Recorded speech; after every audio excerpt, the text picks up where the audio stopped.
Hey royalties, it's your girl Nekeith, and welcome to my new podcast show, TTP, the Transetter Podcast. And I am your host, Nekeith.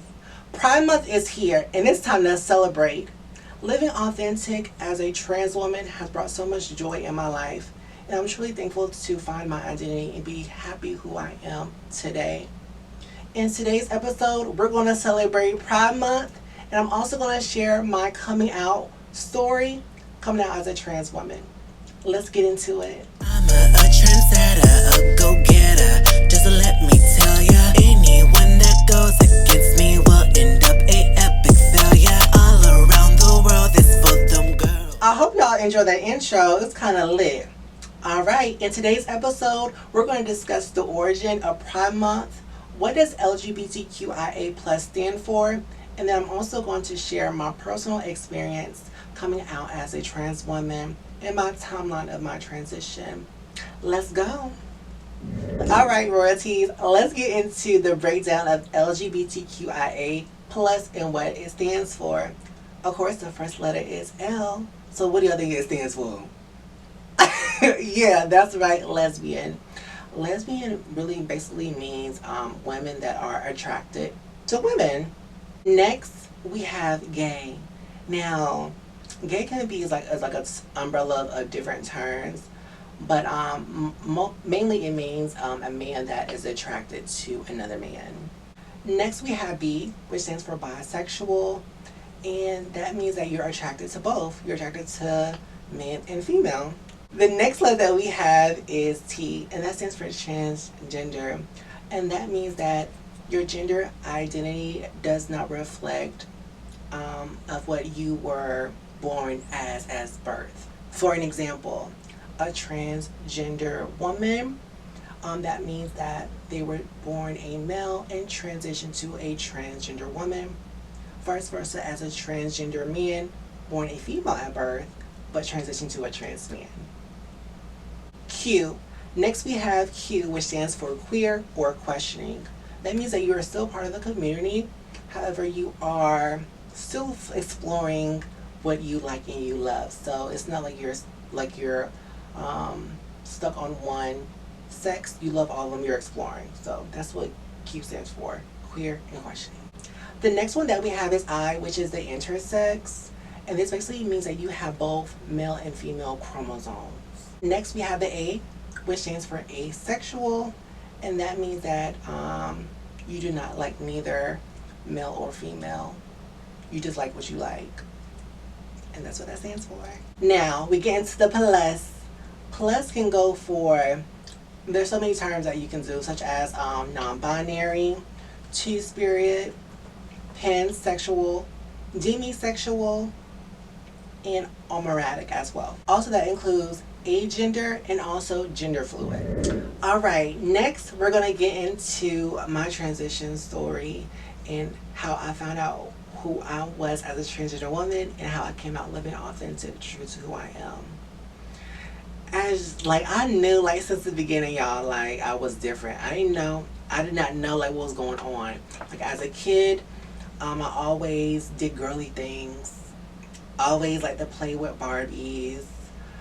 Always wanted to be like my sister, Lola. When my sister would leave for school, I used to try to play with her fingernails and her makeup.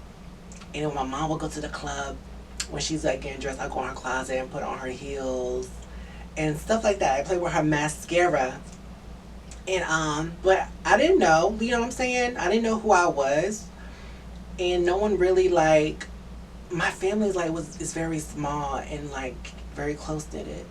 And I lived in North Carolina, which is very small and country, if you know what I'm saying. So it's very low key, you don't go across the barrier and ask questions, if you know what I'm saying.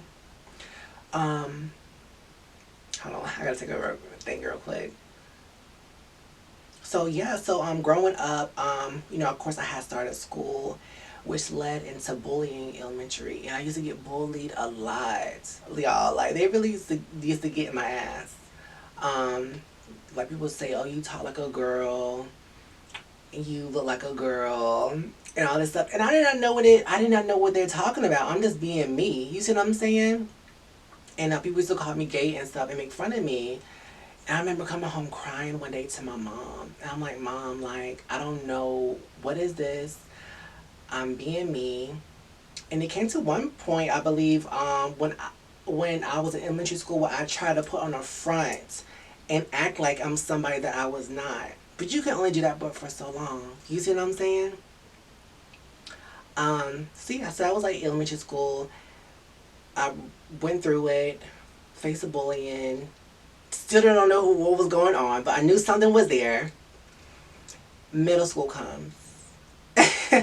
Middle school comes, and I meet my friend, my best friend to this day, Shaquana. That's my girl. She's probably watching this right now. And I was telling her how I'm feeling, and she told me something day one, and you can ask her to this day, my friend. She's like, bitch, you a girl.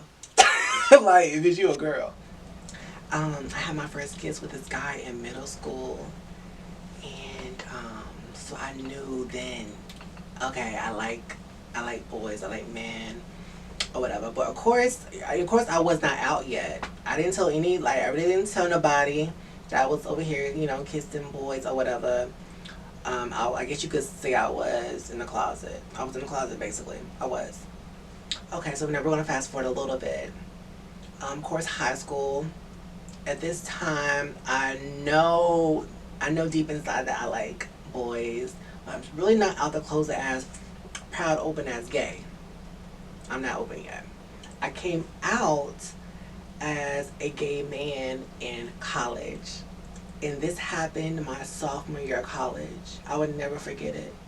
At this time, I was dating a guy. I'm in school at UNC Charlotte. And it was the talent shows. The talent shows about to come up. And I was doing my rapping. And my family said they were coming to the talent show. But, I was going to rap. In the rap, I say at the end, so what, I'm gay. So I'm like, okay. I'm with my friends. I'm like, y'all, I got to tell them. And my friends during college, they very supported me. Like, they were all part of allies of the community as well. So they were like, girl, tell your family. You know what I'm saying? So, it was the day before the talent show, because I knew how to tell them. I called my family one by one. I think first I called my grandmother. And I was like, Grandma, I got something to tell you. She was like, what? What's going on with school? I'm like, nah, this ain't got nothing to do with school, Grandma. I was like, I'm gay. I like men. And I was just so scared. Like, that she was going to reject me. That she was not going to love me the same. That she was going to abandon me. And she was like, oh my God, thank you for finally coming out. I'm like, what? I was like, what? She was like, of course I'm on the phone crying, of course, because, she was like, you good, I still love you. I don't love you any less than, you know what I'm saying? You're my baby. So I was like, thank you, grandmother. And then I called my mom and my sister and my uncle, which is like a dad to me.